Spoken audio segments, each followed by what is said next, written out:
The quest for immortality has always been a sweet fantasy. Around 850 AD, during the Tang Dynasty, an unknown alchemist combined saltpeter, charcoal, and sulfur to find an elixir of life that would make the user immortal. To his surprise, this mixture had no life extension properties, but when exposed to an open flame, it exploded with a flash and a bang. It didn't take long for us to modify a scientific adventure that started with such good intentions into a tool that we would use to destroy each other. Song Dynasty military forces as early as 904 AD used gunpowder devices, like hollow bamboo tubes that fired rockets, against their primary enemy, the Mongols. These became the first artillery pieces, and the magnitude of what would come would be beyond the imaginations of these gunpowder pioneers. Let's check some of the giant artillery pieces ever made and see why size really matter. Meet Little David. During World War II, it was developed by the US Army as a weapon capable of annihilating coastal and heavily fortified defenses. Don't let the name deceive you. The mortar was able to be transported as a two-piece mobile unit, consisting of the 80,000-pound, 36,000-kilogram barrel and the 93,000-pound, 42,000-kilogram base, transported by two modified M26A1 tank tractors.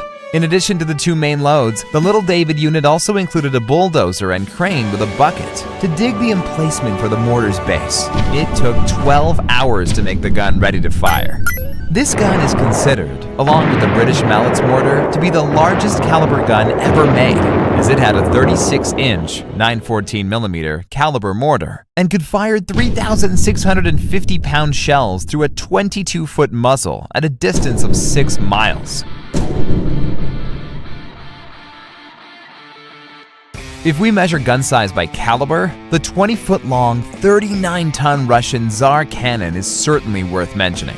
Tsar cannon was cast in bronze in 1586. Its 35-inch bore was capable of firing approximately 1,800 pounds of stone grapeshot.